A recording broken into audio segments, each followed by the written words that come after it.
Silva was found struggling on our nightly penguin parade by one of our rangers and was picked up, and our ranger noticed something really special about Silva. Silva had a silver band, thus the name, around her flipper. Now, we haven't put bands on the flippers of penguins for a very long time now, so that was a good indication that this was a really old penguin.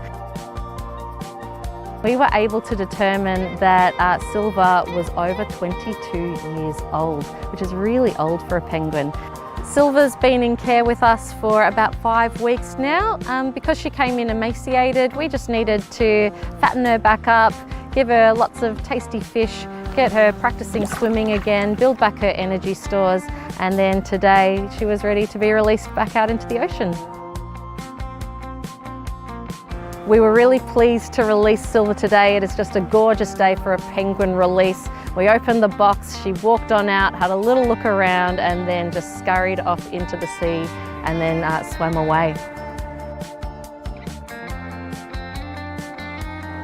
I really love these release days. It makes the last 5 weeks working with her, building up her strength, building up her energy, all worth it.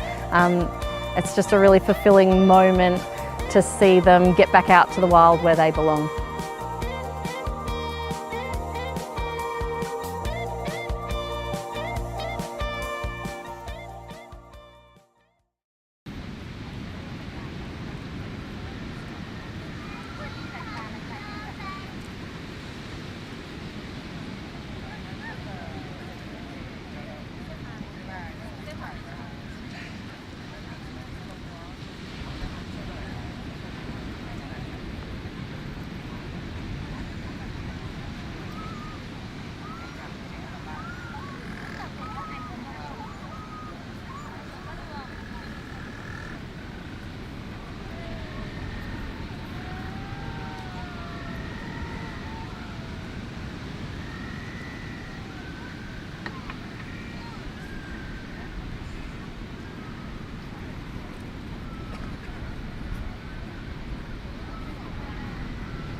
Good evening, everybody. Welcome to Penguin Live TV. My name is Louise. I'm coming to you live from the Penguin Parade on Phillip Island. Really big welcome to everyone that's joining from all around the world. Firstly, a little bit of an introduction. I know I'm probably a new face for those of you that are joining the stream that have been here before. We did a lot of streaming throughout the COVID pandemic, but tonight, on the eve of World Penguin Day, we thought it would be really exciting to bring the live streaming back for the night. So thank you to everyone that's joined. Welcome back to everyone that's been here before. I'd also like to introduce a new producer to everyone. So Scott, roll on into frame. We've got Scott. Hey everyone. And Scott will be moderating and monitoring everyone's comments this evening. So throughout the whole stream, if you've got any questions, any comments, if you want to fact check anything that I've said, please just pop it in the chat down below, and Scott will be nudging me and telling me all of the amazing questions that you guys all have. I've also got a few questions for you along the way, so please feel free to pop your answers in the chat. And again, Scott will be rolling in and out of the frame and telling us all of those amazing comments. My first one is, I'd love to know where everyone's tuning in from. So please let us know what part of the world, what part of Australia, what country are you in, where are you viewing from, and who are you viewing with? Are you sitting at home with your partner, with your family? Is it a solo night in, bit of peace and quiet as you watch the penguins waddle home? Pop that one in the chat, and Scott, I'll ask you in a minute if we get any answers rolling in about that one. Everyone though, before I go any further in the stream, I want to just show us all the beautiful beach that we're looking out on this evening. This is Summerland Bay down here on Phillip Island, or Malau actually, which is another name for this beautiful part of the world. These are Bunurong waters that we're lucky to be looking out on tonight. We're sitting on Bunurong country here on at Phillip Island Nature Parks, and the Bunurong people are the traditional owners of this beautiful part of the world. So I'd like to pay my respects to their elders, past and present, and any elders that might be tuning in on the live stream tonight. And I just encourage everyone, wherever you are in Australia or across the world, to do the same and kind of figure out who the traditional custodians are of the land that you're on. It's a really beautiful part of the world. I know Scott and I are feeling really lucky to be sitting here tonight and enjoying such a beautiful part of the country. A little bit of a plan for the evening, everyone. It's obviously getting pretty dark up there on the live stream camera, and I'm sure most of us know that once it gets nice and dark, we can expect to see those beautiful little penguins arrive on the water's edge and start their journey home for the night. We're also really lucky this evening, though, to have a couple of special guests joining us on the live stream. And I've actually got the first one sitting just off screen at the moment. But before I introduce her, I just want to introduce you all to the Penguin Foundation, which is an amazing not-for-profit organisation that works to raise funds to enhance the beautiful wild environment here on Phillip Island, to enhance and protect all the beautiful land, take care of the wildlife. And they do this through education, conservation and research programs carried out by Phillip Island Nature Parks. So you'll probably hear myself and some of our special guests talking a little bit about the Penguin Foundation tonight. And one thing that I'm really going to encourage everyone to do is that as you fall in love with the penguins tonight, there is a link down in the description below if you'd like to make a donation and help the work that the Foundation and Nature Parks do together to take care of this beautiful land and all of the amazing wildlife that live on this land and in this land and in the waters that surround it. Please do so. Just head down to that description and you'll be able to make a donation there if you'd like. But if not, we just thank you for joining and spreading the conservation message and just spending a little bit of time connecting with nature and wildlife. It's really special. Anyway, on to our first special guest.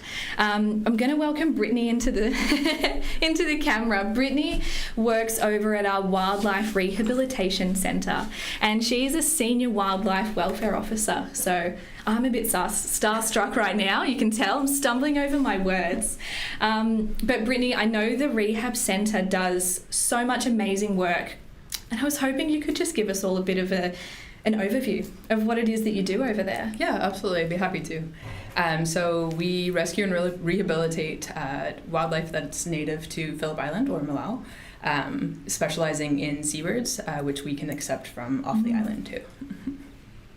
Yeah, absolutely. Is it, I think it's a bit of a common misconception, I get asked this sometimes when I'm out on the boardwalks and roaming around, is it just penguins that you guys care for over there, or is it anything and everything? Anything and everything, really. Yeah. So penguins is definitely our biggest numbers. Yeah. But so, for example, in March, we attended to 104 different calls for 23 different species. Oh, so wow. 44 of those were penguins. Yep. But yeah, we take in anything from gannets to, we don't take in seals, but we can attend seal calls, bandicoots, echidnas, lizards, turtles. So it's a pretty wide range of animals. Jeez, I didn't know that you guys ever attended seals. I think I'd be too scared.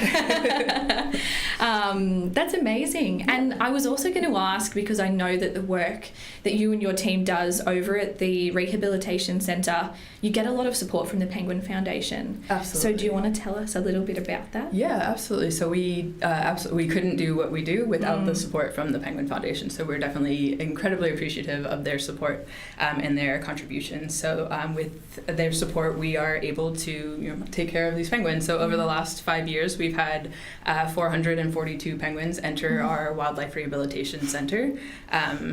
271 of which died of unknown causes or were humanely euthanized, which is sometimes that's the best care that we can give them. The Penguin Foundation helps us be able to do that. They also help us partner with other organizations such as the Melbourne Veterinary. I'm sorry too. I know. So we have projects such as the Passive Disease Project. So this is the first of its kind to establish a baseline health for the largest population of little penguins. It will allow us to detect emerging pathogens or diseases within the colony, and also help us in the rehabilitation center, because it will make sure that we are using the best practices and protocols to help those animals. And then it also helps provide information on emerging biosecurity risks, especially with, avian influenza kind of traveling around the world. That's really important because we want to make sure that our penguin population is protected. Absolutely. Scott, am I the only one that's impressed? No, I'm impressed as well. No, that's such a great story, and I'm the first person always to talk about the rehabilitation centre when guests ask us, about what we do to take care of the wildlife, and if we see a penguin with a limp, do we take care of it? And it's such incredible work that you guys do, but it really does come back to the Penguin Foundation and the amazing support from them. So yes, I do always tell the guests that a great way to support when they're here is, of course, to buy a ticket and come along to the Penguin Parade or any of the nature parks sites, or even tonight on the stream like we were speaking about. There is a link down below if you'd like to make a donation, or like we said, just spread that word about the conservation and the work that we do here, and just have that appreciation for wildlife and conservation in your own lives. It's really special. Absolutely. Very unique opportunity here on Phillip Island too. Absolutely. I know. Well, we've got the right person in the job. I love it. And before you go, my last question, it's my favourite question to ask, of the rehabilitation centre staff, favourite animal that you come across in your day-to-day work? I think I have to say penguins. I've been spoiled with penguins in my life, so this is my 11th species of penguin that I've worked with. Wow. And the little blues are pretty great, I will say. They are. A lot of attitude in a little package. Okay, you're at 11, I'm at 1. Okay. I love it. That's really special. But I know that you are working and I've stolen you for a few minutes, but thank you so much, Britt. Yeah, absolutely. I will be pestering you with questions, and I will be asking you for your stories over the next few days as well. So thank you so much. I'll let you get back to work because I'm expecting the penguins to be here any minute. Yeah. So I'm going to swap us over to the beautiful beach. Beautiful. Now I think I can see a little white belly or two down there, but I'm not sure just yet. So while we wait for that first group to arrive, I'll tell you a bit about what we can expect to see as they start that journey home. So we're of course here to see the little penguins. They're the smallest species of penguins in the whole world. They only stand about a foot tall. They weigh on average about 1 kilogram, which can fluctuate a little bit depending on the time of year. They're also the only blue penguins. So you can see the water out on the stream in front of you. Of course, the ocean is a beautiful blue colour, so while the penguins are out at sea, they're beautifully camouflaged from above. They're nice and safe. The only thing that's really going to be hunting or predating on the penguins are the birds of prey, like the eagles, hawks, kites, Pacific gulls. But all of those birds head home to roost once it gets dark. So that's when the penguins feel nice and safe, swimming into the water's edge and crossing the beach to come home, because of course their little dark blue feathers stand out on the yellow sand. It's a really vulnerable time for the penguins. So I always think it's something really special that we get to come and experience, and we're quite lucky that the penguins don't seem to be very afraid of us people. One thing that the penguins will be doing at the moment, and that they have been doing probably for the past few hours, is forming what we call rafts of penguins out at sea. So they will be, actually I've got some down at the bottom of the screen. Scott's just pointed them out to me. They've snuck along on just off outside of the frame of the camera, but I'll zoom in on them so that we can all enjoy them as they make their way over the sand dune. What an amazing group to kick off our night. Let me see if I can get that nice and zoomed in for us. Hopefully that camera will come into focus for us.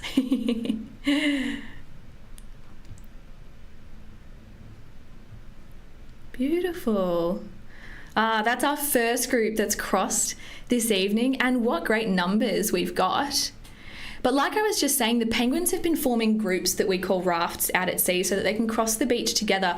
And that's what we're seeing in front of us right now. So they, I guess, feel that safety in numbers. They'll arrive on the water's edge in those groups, cross the beach together. But now what you're seeing in front of us is that the penguins are up in the sand dunes. They've made that scary crossing, and they're feeling a bit more comfortable. They're starting to pause. They're starting to take a break. They'll be socialising with each other. They'll be preening their feathers as well. And in a moment, as they start to move on, I'm going to swap us to what we call the highway camera, which is right down on one of our busiest penguin pathways. So another thing that you'll hear me talking a little bit about this evening is what the penguins will be doing now that they're up on land. And I guess the main thing is that they'll be navigating home to their burrows. So in a moment I'll swap over to that camera, but I'm going to zoom out actually and see if we can see any more penguins arriving on the water's edge, and we absolutely can. There's heaps down there. Amazing. I thought that first group was a big one, but there's an even bigger group down on the water's edge for us. I hope you can all see that. Oh, I can see them starting to waddle along the highway camera. Let's swap over to that one. There they are. What a beautiful group. We can see them waddling down. We often get a question. I'll see if I can follow these guys actually.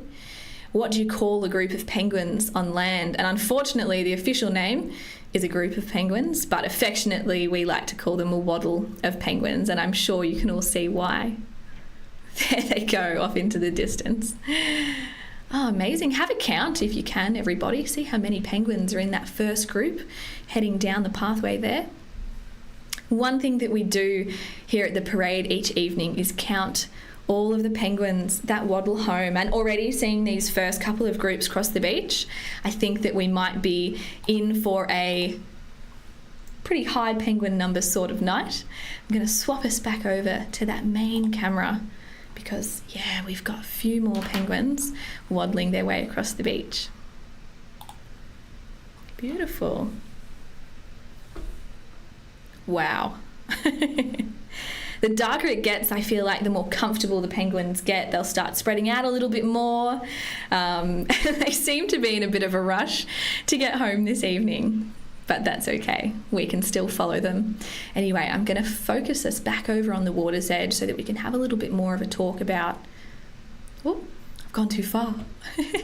We can have a bit more of a talk about what the penguins will be doing now that they're up here on land. So like I was saying just before, the penguins will spend their time now navigating home. So what do I mean by that exactly? First thing that's important to know about the penguins is that they actually spend most of their lives out at sea. About 80% of their lives are spent in the water. And here comes another group. Oh, that's me. Penguin Highway, there we go. Oh, what a beautiful group. So the penguins spend 80% of their lives in the water. So when they head out to sea, and they'll often do that in the early morning while it's still dark, they might be going out just for the day, but they also might be going out for a few days, a couple of weeks, or even longer than that. And they're out there because that's where they find their food. So that's where I'd be spending most of my time too, if I was a penguin. It does mean, though, that of a night time, we're not sure how many penguins will choose to waddle home. Tonight, though, we're spoiled for choice when it comes to penguin viewing. But why would they choose to come home? If all of their food is out at sea, what would draw them back to land? One of the big ones is the ability to socialise. The penguins are incredibly social birds, and you can see it down on the screen in front of us at the moment, that group of penguins that are standing nice and still all together. Like I said before, they've crossed the beach, they're nice and safe, and they're just going to relax now and hang out with all of the other penguins. If you were here just before the live stream started on our little little screen before we changed to our cameras, you would have heard penguin calls in the background. And if you were outside at the parade right now, you'd hear a bit of hucking, you'd hear some loud purring, even a bit of screeching as the penguins talk to each other and communicate and socialise.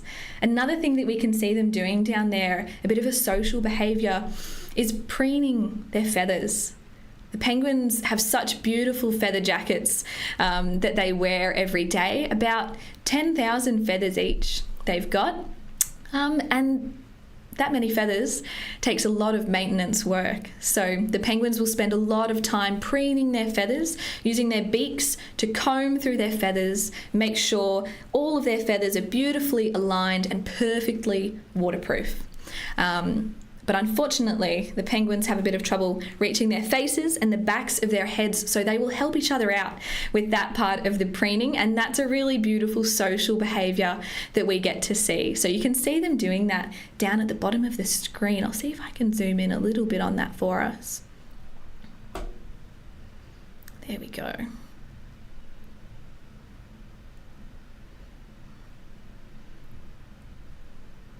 Ooh, we'll see if it focuses. Sometimes it takes just a moment to focus. Beautiful. All right, might zoom back out. It seems to like me a little bit better when we're not as close. That's a little bit better for us. And in a moment, don't let me forget, Scott, I'm going to zoom back out and show us the water's edge. But actually, I'll swap over. We've got a very brave, very bold penguin waddling his own lonesome way up Penguin Highway, which is very cute. So this is actually a great display of what you're going to do if you're not a very social penguin, which is head home to your burrow. You know, some of these penguins will waddle up to a couple of kilometres inland to get home tonight. It's a big journey after potentially spending 2 or 3 weeks out at sea. So they're incredible creatures and amazing stamina. And there he goes waddling off screen. And I'll see if I can follow him. I like this penguin. I'm on the wrong camera. There we go. He's got an incredible work ethic, I think.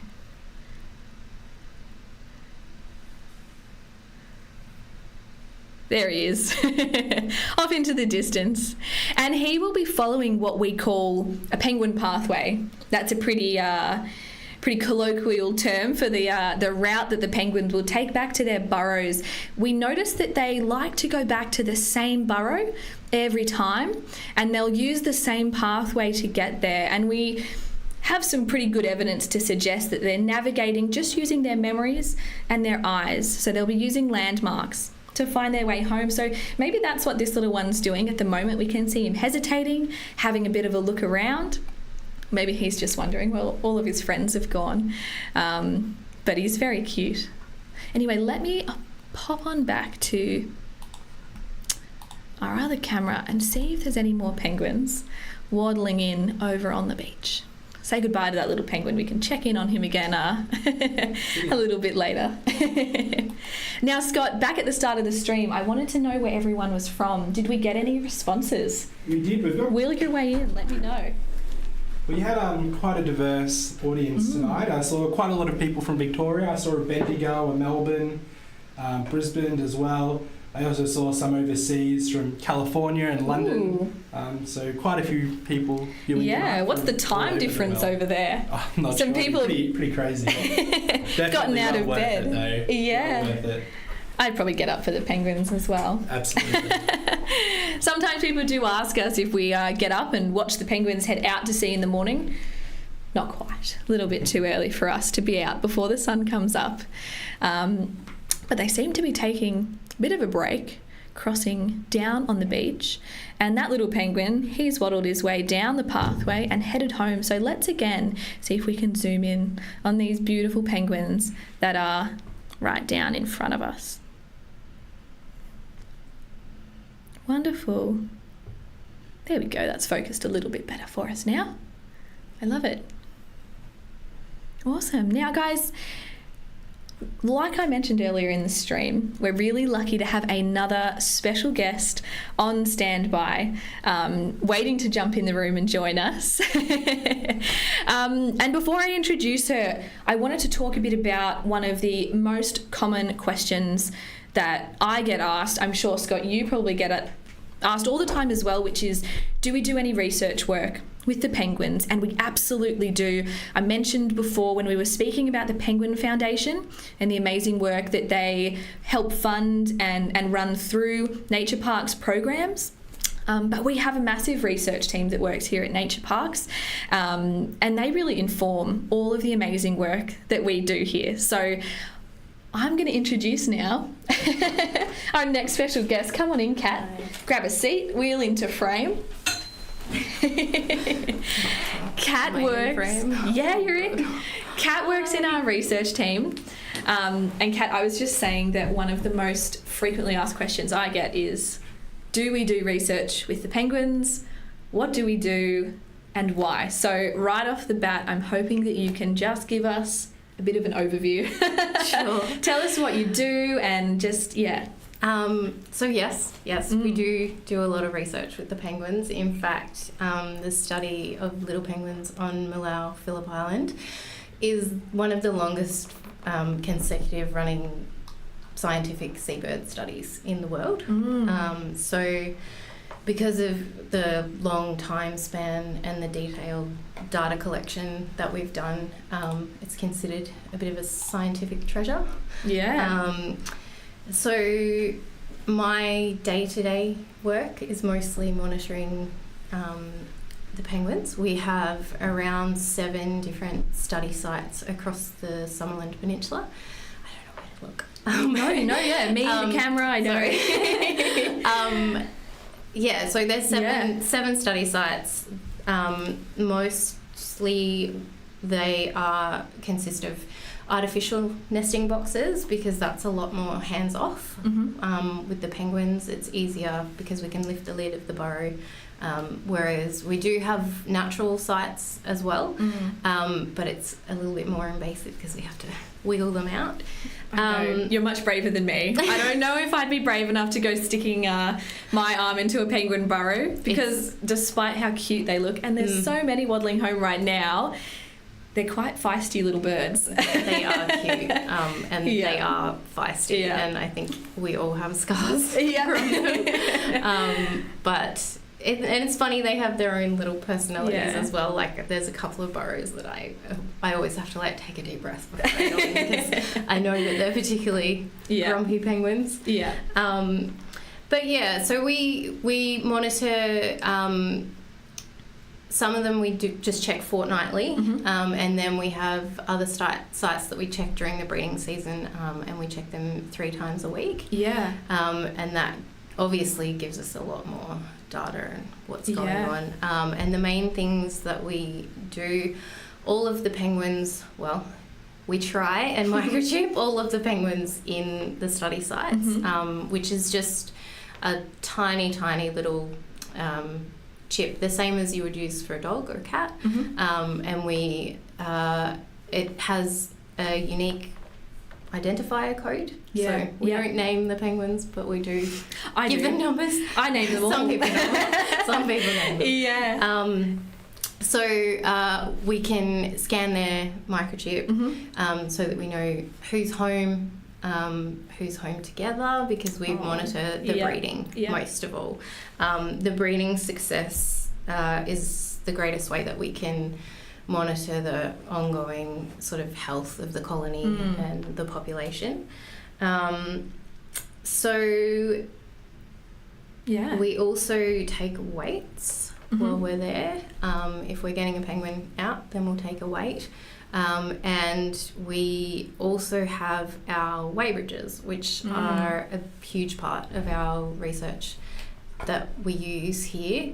And they're great because, again, it's a lot less hands off. the penguins.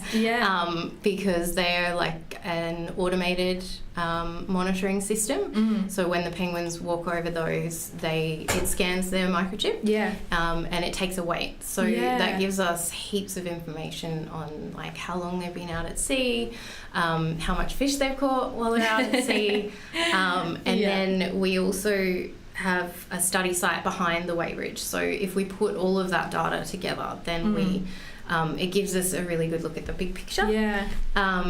And it also gives us fun facts, like we know now that a little penguin's poo weighs approximately 6 grams. Right, Scott, write that down. We've had a lot of people professing penguin poo stories. Oh, really? I think that's a bit of a blast from the past. I think those are... Do you have any good poo stories? The only one I've got is actually the first time I went out to learn how to pick up the penguins, just in case we see an injured one of a nighttime at the parade. I went out with Megan, who some of you, if you're returning viewers, you might remember her from the streams a few years ago. The first penguin I picked up just did a big explosion of poo all over me. But Megan was very quick to reassure me that just means they've chosen me as someone that they trust to handle them. So I'm going to take it as that, but it was very fishy.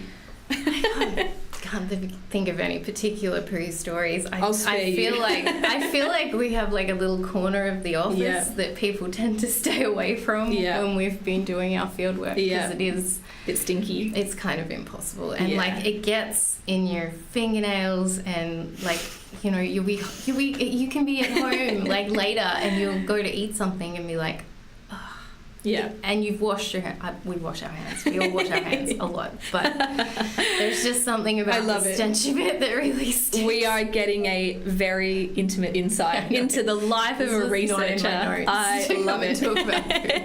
Well, my last question actually, we'll get off the poo stories for now. Scott, if you have any, you can tell them a bit later on. What's happening in the colony at the moment? Because I'm seeing lots of penguins coming home, which is a good thing, but it's different to what we've been seeing slightly in the last few weeks. So what's going on in the colony? So at the moment, a lot of the penguins are just finishing up their molt. Have you already talked? No, I haven't said anything about molting. So penguins, like other birds in the world, they have to molt their feathers, but unlike other birds, they can't do it all little bit by little bit. And when they molt their feathers, they aren't waterproof, so they have to stay on land for anywhere between 17 to 35 days sometimes. So we've sort of just got a few finishing off at the moment, and then we will be waiting to see if we end up having a little autumn breed sometimes, particularly with this warmer weather. They might be.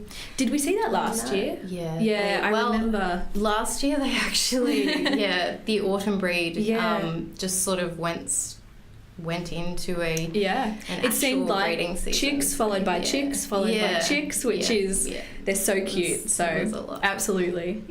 Oh well. I feel like I could sit and we could chat all night about the world of research because it's so interesting. And if you have any questions about research, maybe give us your best one that you've seen, Scott, and then we'll wrap up. Just following on from that is we have a question about how climate change affects their breeding seasons. Well, I think it's probably maybe a little link to what we were just talking about, but is it too early really to... It's too early to tell at this stage.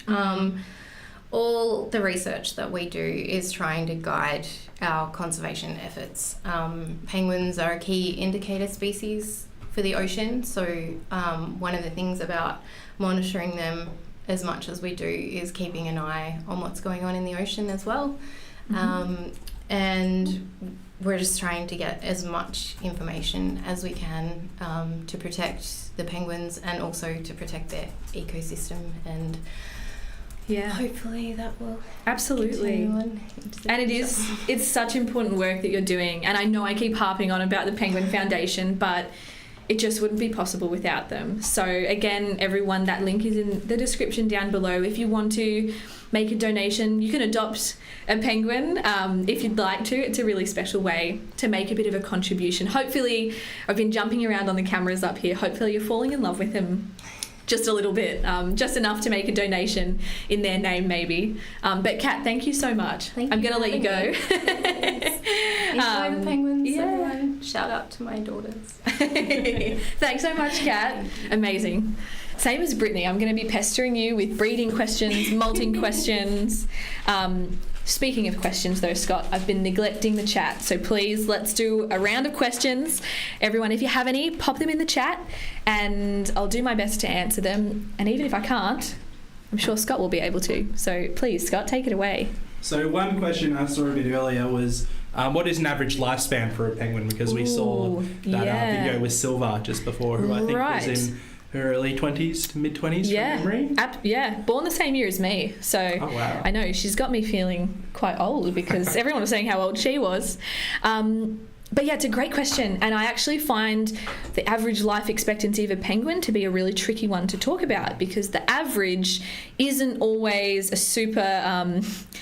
accurate way to think about how old a little penguin may or may not be. The average life expectancy is about 8 or 9 years, but it's actually a little bit lower than I think most penguins would live to once they reach maturity. So I'm not doing a good job at explaining, but unfortunately most penguins don't make it to maturity, which is about 2 years of age. Only 1 in 5 will make it to that point in their little lives. But once they make it to maturity, they've got a great chance at living to be as old as Silvia. So I'm getting distracted by this massive group of penguins. Scott, this is the biggest group I've seen waddling up the highway in a long time, maybe in the last month. So that's so special. How old does that one look, do you reckon? That a teenager? I would say so. Yeah. Like a big boy. So yeah, once the penguins make it to maturity, they've got a great chance at becoming teenagers, 13, 14, 15, or in Silvia's case, about 22 years old. But 4 out of 5 don't make it to maturity. So yeah, it's a really interesting stat there. Any other good ones for us, Scott? Look at all those penguins waddling home. Amazing. We've got a few off to the side taking a little breather. I know I would as well if I was a penguin that has just been swimming for goodness knows how long. Maybe it's just been a day. Maybe it's been a few days, few weeks. The penguins can swim incredible distances each day. The average when they're out at sea is about 15 to 20 kilometres a day. Of course, that's going to depend on where their food is. If there's food right in front of them, they're probably not going to be going anywhere anytime soon. But if they need to swim to find those feeding grounds, they can go as far as 50 kilometres in a single day. And I'm a human with big long legs. I couldn't walk 50 k's in one day. So for a little penguin about this big to be able to swim that far, it's very impressive. We've got a question from Shirley, who has asked, what is the approximate population of penguins living here on Phillip Island? Fabulous question. So the population of penguins here on Phillip Island, we do something every couple of years, every 2 or 3 years, called a penguin census, where the research team, so Kat and her other colleagues, will go out and actually map out the active burrows in the colony.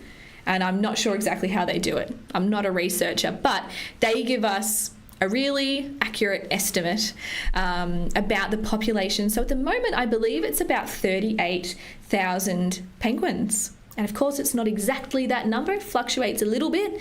But the important thing to know is that the colony is really healthy. And if you look at the trend over the last couple of decades, it's been steadily climbing, which is so positive, and it's really been facilitated by all of the beautiful people that come and enjoy the colony each night. And all of you amazing people that are joining from home, and like I said before, spreading that conservation message and connecting with the wildlife and the environment. It's so special. You can see nice how dark blue they are. They are absolutely beautiful in the wildlife-friendly lights that we have outside, those beautiful blue feathers. We were talking a bit before about the camouflage that they have as a result of those feathers. Even their white feathers on their bellies help them out in the water. If you were a hungry seal or a shark, even though those animals don't really predate upon the penguins, even if they were especially hungry, if they looked up, the penguins actually look just like the clouds and the sunlight bouncing along the top of the water with those white bellies. They're invisible from below and from above when they're out at sea. So incredibly safe while they're out there. And it's nice and dark now on land. All of those birds of prey will be at home roosting. The penguins are actually really safe now up in the sand dunes. There's not really anything that's going to come and predate upon them. We had a question if there's any penguins going up the hill. Ooh, actually, great question. I'm impressed. I think we've definitely got some return viewers out in the crowd. It might be better if I swap to the other camera to answer this one. So let me go back over here. Oh, no, not over here. I'll go here and I'll go here, and let's have a little look. So when we say, are there any penguins going up the hill, we're talking about a specific pathway that the penguins use to waddle home sometimes. And you can see it out in front of me, cutting a perfect diagonal along the screen there. So that's a pathway that climbs up a bit of a hill and then crosses over the top and heads out into the Summerland Peninsula, which is where we are right now. That's where the Penguin Parade is located, on the beautiful Summerland Peninsula on Phillip Island. It's a really special piece of land because other than the Penguin Parade, it's actually inaccessible to people over night time. So the penguins are really safe and they have the whole place to themselves each night as they waddle home. And of course, during the day, they're either going to be out in the water, nice and safe, camouflage like we've spoken about, or they'll be in their burrows. And you can see actually right in the middle of the screen there a man-made burrow, so a wooden box that has been built and popped out in the colony for the penguins to use. But most of their burrows are penguin built, so they'll dig them out themselves, not too deep, just deep enough to fit a couple of penguins and occasionally a couple of chicks as well. Let's go back and see what's happening down on the beach. There's a few penguins down there. They're getting a bit more comfortable now, I'm thinking. It's really dark out there. They're crossing in smaller groups and they're crossing nice and slowly as well. We saw the penguins probably 10 or 15 minutes ago were really running across the beach trying to get up into the sand dunes as quickly as possible, but they seem to be a little bit more comfortable now, which is nice. All right, let's see if I can zoom in on these ones. I'd love to know, actually, speaking of it, if you've joined the live stream before, let us know in the comments and let us know what your favourite part was back in the day. I think it's been almost 3 years since we've done these beautiful live streams. Amazing. We've got a question from Jasper and Holly. They want to know how the penguins navigate in the water and also navigate back to their burrows. Jasper and Holly, they're testing me. That's a great question. How are they navigating? Well, let's have a look at them actually. We've got them up on the screen, waddling along this pathway to find their way home. And I always think that the penguins are a little bit like us in the way that they navigate home. So they're not using their nose. They don't have a super strong sense of smell that we know of. They might. We don't think it's their ears. We don't think they're listening to find their way home. They do have ears. I know you can't see them right now. They're covered by feathers, but they do have ears. We think it's their sight. They've got really good eyesight. So they'll be navigating home using their memories. They will be identifying landmarks that guide them back to their burrows. So I always think of it as out at sea, they're at work. And when they waddle across the beach and waddle through the sand dunes, they're driving home and they're looking for landmarks, or for us, maybe street signs, to guide them along the way. So, yeah, I hope that makes sense. They'll be using their eyes and their memories. And there they go, disappearing down the pathway. They're too quick for me, the penguins. That was a great question. Do we have any others down there, Scott? Otherwise, I'm going to go on a tangent. Beautiful.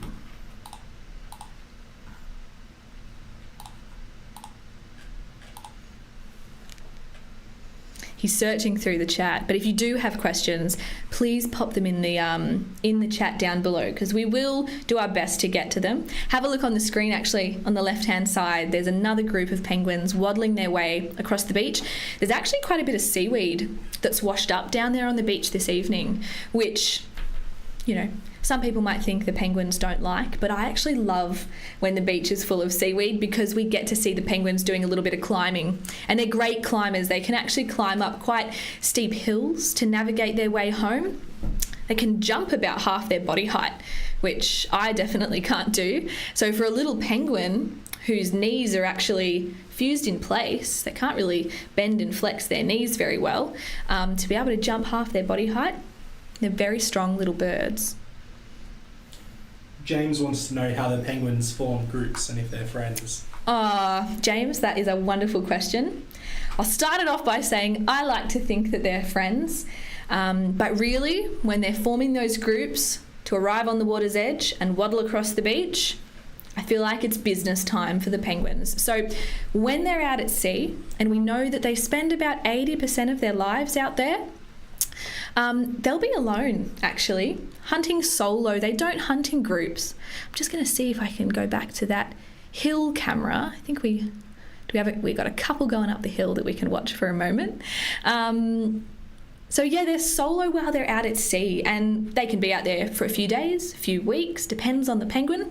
But when they decide that it's time to come back home, for whatever reason, whether that's to socialise, to check on their burrows, to breed, to molt their feathers, whatever the reason, they will swim all the way back to the same beach that they left from. And they probably arrived out, I'll show you where, let's go back and have a better look at the beach. Probably right out the back of the wave break that you can see a few hundred metres offshore.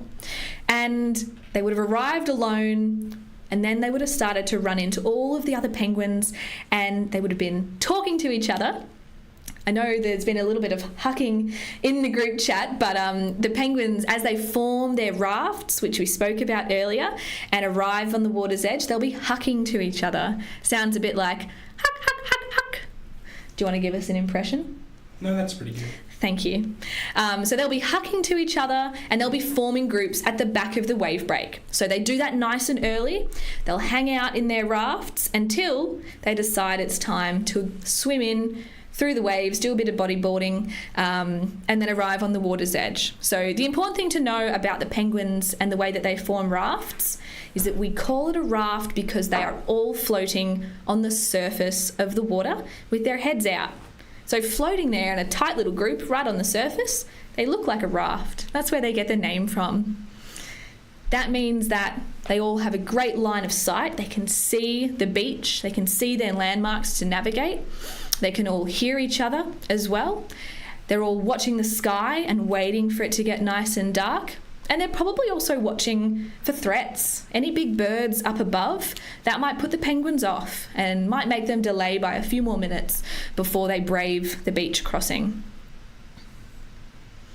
It was a great question. I think I answered a few too many questions in that answer there, but do we have any others? Yeah. Question that I know you love. Ooh. Is, what is the route to getting a job like this? What qualifications do you need? That's a great question. How does one come to work here at the Penguin Parade? Do you know, it's a really beautiful and really special place to work because you really do see that all of the guests that come and visit the parade and spend a bit of money, and all of the staff that take the time to either care for wildlife, work in the research team, work in our business team, any of the staff that work for nature parks, we're all working towards that common goal of nature conservation, which is really special. So for me, my biggest tip is just to have that passion. And if you have that, you can absolutely work within the nature conservation space. Absolutely. Of course, there's lots of studying and degrees, but really, as long as you have that passion, I think you can do whatever you'd like to do. That's definitely what I had coming into this role, and it stuck around, which is good. But that's a great question. Let's see, I need to pan over a little bit, find some more penguins up there on the screen for us. Let's go back to the hill and see if we've got any waddling their way up. Can see a few guests down there on the screen as well. The hill's empty, they've gone home. Might get a little bit dark up there for us to see much more, I think. All right. Ooh. Let's have a look a little bit closer at these penguins right down in front of us. And as we do, actually, I want to share a little bit of a story. You can probably see I've got some props behind me here. Again, I'm going to link back to the Amazing Penguin Foundation. And I know I keep referring to a link down in our description where if you'd like to make a donation and support the amazing work that the Penguin Foundation does to protect and enhance the beautiful environment on Phillip Island, you can head down to that link and make a donation. They work really closely with us here at Nature Parks, and they help fund and help us protect and run really positive programs in the conservation space, also in the research and the education spaces as well. But for some of us, maybe making that donation isn't possible, but there's something else that I want to suggest to you all. And so I'm going to grab my little friend from behind me. This is one of our little plush penguins. I've stolen him for the night. You can see that he's wearing a beautiful little jumper. So I'm sure some of us have heard about the little penguins and their jumpers, but if not, I'll quickly tell the story. Unfortunately, sometimes out at sea, when there is an oil spill, penguins can get coated in oil, which is really not good for them, because the first thing they want to do when they get covered in oil out at sea is use their beaks to clean their feathers, and they can get quite unwell doing that. So one thing that we can do to help them when that happens is to round them up and clean their feathers for them. But that takes a little bit of time. So in that in-between space, when it comes to collecting penguins that have oil coating their feathers and getting around to washing that oil off them, we can put them in jumpers so that they can't reach their feathers. Their feathers and their beaks are nice and protected from each other. And we put the call out a few years ago to get beautiful hand-knitted woolen jumpers made and sent in so that we could build up a stash for the penguins if the, I'm trying to think of the right words. If a really unfortunate event happened and there was an oil spill and we needed to, we would have a stash of jumpers to use. And that actually went really well. We've got a really big stockpile of beautiful pure wool penguin jumpers to use if that ever happens. Touch wood, I don't think it will. But we have that stash there. But another thing that we do with the jumpers is we dress our beautiful plush penguins in those jumpers and we sell them in our retail store. And all of the profits that come from selling those beautiful penguins in those famous jumpers head straight back into the research and conservation and education work that we do here at Nature Parks. So I've gone on a little bit of a tangent, but long story short, if you're a bit crafty, if you know how to knit, in the description of the live stream there's a link to a jumper pattern. And we would love anyone that's watching that wants to knit and send in some penguin jumpers for us. And in your own way, you'll be contributing to the amazing research and conservation that Phillip Island does hand in hand with the Penguin Foundation. So it's just another way to support. And I'll swap to the main camera for a moment so that you can all see this beautiful jumper. You can get nice and creative with them. I know I'm always really impressed when I see the beautiful designs coming through. I know when it comes to me, I struggle to just knit a plain old scarf, but some people are incredibly talented. So yeah, just another way that you can support the beautiful penguins that you're seeing on the screen in front of you. Do we have any other questions, Scott? Tara asked if the penguins are sexually dimorphic. Oh, some big words from Tara. What that one means, if you're asking if an animal is sexually dimorphic, it means, can you tell if it's a boy or a girl just by looking at it? And with the penguins, I like to say yes and no. You can sometimes tell, but it's really tricky, and I don't trust myself to be able to tell the difference between the boys and girls. The main difference is in their beaks. So the girl penguins, the females, will often have a thinner and pointier beak the male penguins will often have a thicker, more hooked beak. So if you, next time I swap down to the other camera, or if you're ever at the penguin parade in person, see if you can have a look, have a close-up look at their beaks, and maybe you'll be able to tell if it's a male or a female penguin that you're seeing. We had another question. Does the seaweed on the beach affect how many penguins come home each night? Ooh, that's a really good question.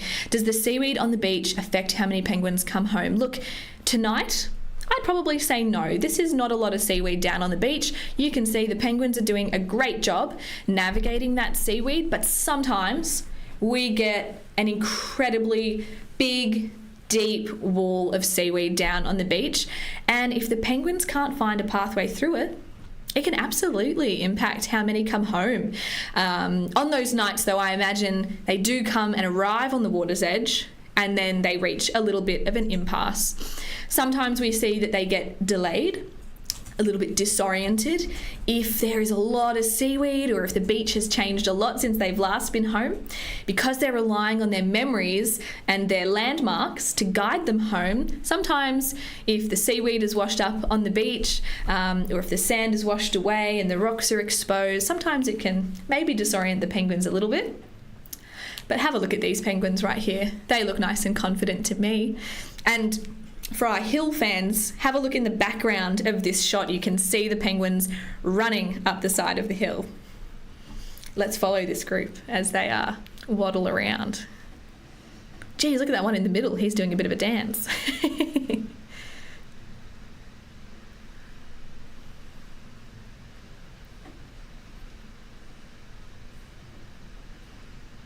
Don't know if anyone made out any pointy beaks or thick hooked beaks on those ones, but I certainly didn't. It's only a matter of millimetres to tell the difference between a boy and a girl by looking at them. And another thing I love about the penguins is even during the breeding season, the mother and father penguins take equal care of the chicks. So it doesn't matter who you see sitting at home with the very cute fluffy babies. Could be mum or dad. They take it in turns bringing back food for the babies. They take it in turns sitting on the eggs. They do a really good job. Scott, I'm thinking that this penguin down on the right, he's been here for quite some time. I'm thinking this might be a molting penguin. What do you think? Oh, it certainly could be. I think it is. Oh yeah, just under his arm there. Yeah, he's almost done though. Everyone, I think Kat introduced us to the idea of molting a few minutes ago when that's one of our special guests, Kat, when she was on the stream. Molting is something that the penguins will go through every year. And what it means is they will drop all of their feathers and then regrow a totally fresh, shiny new jacket. And this penguin here is in the final stage of their molt. You can see the feathers on the ground around them. You can see if he stands up straight, just under his wing actually, he's hiding it from us, but there's a few pretty scraggly looking feathers. So I reckon he's been on land now for maybe 2 to 3 weeks. He probably has a couple of days left before he'll head back out to sea. And the really impressive thing actually about the molt is that the whole time the penguins are on land molting, it takes them about 17 to 21 days. They don't eat a thing. So they'll arrive on land big and fat and ready to sit on land for 2 or 3 weeks and burn through all of that fat that they've spent a little bit of time putting on out at sea. So everyone, wish this penguin luck. He's probably feeling very hungry. He'll probably be heading out to sea in the next few days. You can see him preening himself. He's probably impatient and keen to go back out into the water. I know I would be. But he actually still, Scott, you'd probably agree, he still looks pretty nice and round and healthy. So he's obviously done a really good job at preparing for the molt. He's put on enough weight and he's made it pretty much the whole way through. Any other questions, Scott? We're probably nearing the end of the stream, aren't we? Yeah, not long. Yeah. Let me head back, see if we've got any other penguins waddling their way along. Not at the moment, but I want to jump back and I want to check on the hill one more time. Let's have a little look.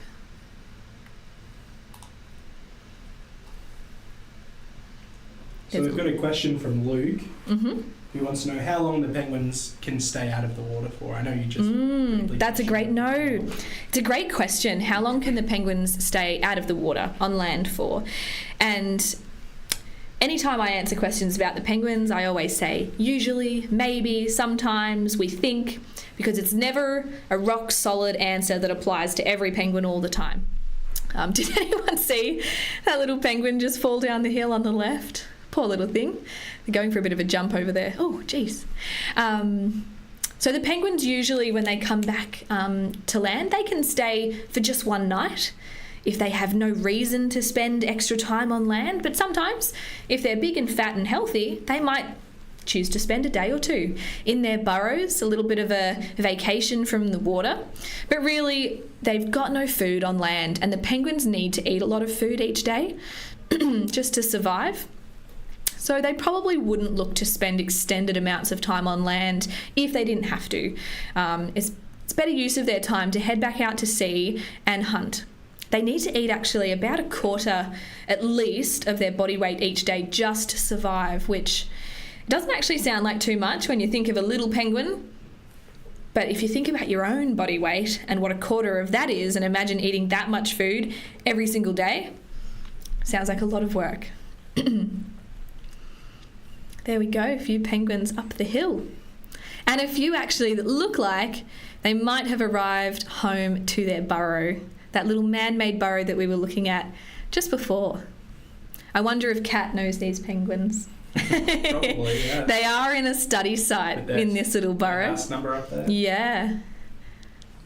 Maybe we could give them a name. If you've got any suggestions for a name for these penguins, pop them down in the chat, and if there's any good ones, we might give them a name. I think Kat's got a preference for numbers.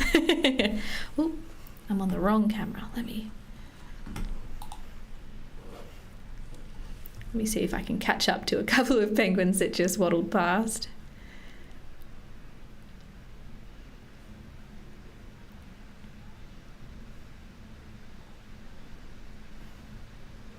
There they go. And the little molting penguin looking so envious at all of his friends that have been out to sea eating their breakfast, lunch and dinner, and he's been sitting on land for quite some time. Do we have any other questions down there, Scott? Everyone, if you do have any questions, now's your chance, because we've only got a couple of minutes left in the stream. So if you've got any burning questions, anything that you're really keen to know before we finish the stream tonight, now's the time. Matt asked, do the penguins have a mating season? Oh, that's a great question. Yeah, do the penguins have a mating season? They do. It's quite a long season. So I usually say it's over kind of the Christmas period, a few months either side, but it usually tends to be from the Australian winter into summer. So the end of winter all the way through into our summer. But like Kat was mentioning just before, who was our special guest from the research team, we're sometimes seeing the penguins attempt an autumn breeding season.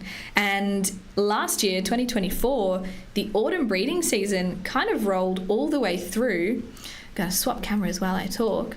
It rolled all the way through into summer. So we actually had chicks in the colony for many, many, many, many months, which was really interesting to see the trends slowly changing over time. But if the question about breeding seasons is because you'd like to come and see baby penguins, I would definitely come in November, December, January, maybe even October as well is a good time. Would you agree, Scott? Yeah, Yeah. absolutely. There's a little group of penguins waddling their way up the beach right in front of us. And when they make their way across, we will swap down to that highway camera. But they're not there just yet. Oh, there is a group there. Hang on.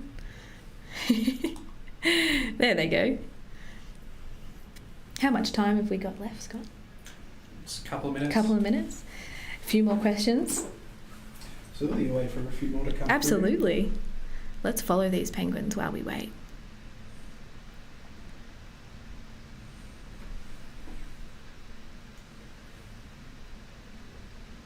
lots of people asking how many penguins tonight. Ooh, that's a great question as well. How many penguins are we going to see tonight? For those of us that might not know, every single night here at the Penguin Parade, we count the penguins. And it's something that we've been doing for many decades. Kat was talking about how we have some studies going on here that are the longest running bird studies in the world, and counting the penguins of a night time is definitely part of that. So what we do, we'll have a penguin counter on staff every night, and they will sit in a little, looks like a lifeguard tower, right up the top of the beach, and they will count using a pair of binoculars every single penguin that waddles their way home. Last night, I can tell you the number, and I think actually, looking at how many we've seen waddle in front of us tonight, I think it'll probably be fairly similar, if not a little bit higher. So last night we had 1,402 penguins waddle their way home. If you've got a guess for tonight, you can pop it in the chat. I don't know if we'll be able to get tonight's number to you, but it's still worth having a guess, and Scott and I will know if anyone gets close. We do have a little group down there on the water's edge. I'm going to zoom out and hopefully show us a couple more penguins, because I think that might be the end of the night for us. Yeah, there we go. The penguins have made their way home. We go back to those two that are down happily in their burrow. And everyone, I think we're going to leave it there for the evening. I want to say a really big thank you to everyone that tuned in for all of the questions from all over the world. We had people from Australia, all around Australia, from America, from Europe. Really, really special to see everyone. Oops. So thank you all so much for joining. Remember, down in the description, there's a couple of links for you to help support the penguins. You can make a donation to the Penguin Foundation if you'd like. If you are a crafty person and want to knit some penguin jumpers and send them through, that would be amazing as well. But from myself and Scott, we're going to say goodbye for the night, and sweet dreams, everyone, depending on what part of the world you're in. Thank you so much for joining. See you guys. Bye, everyone.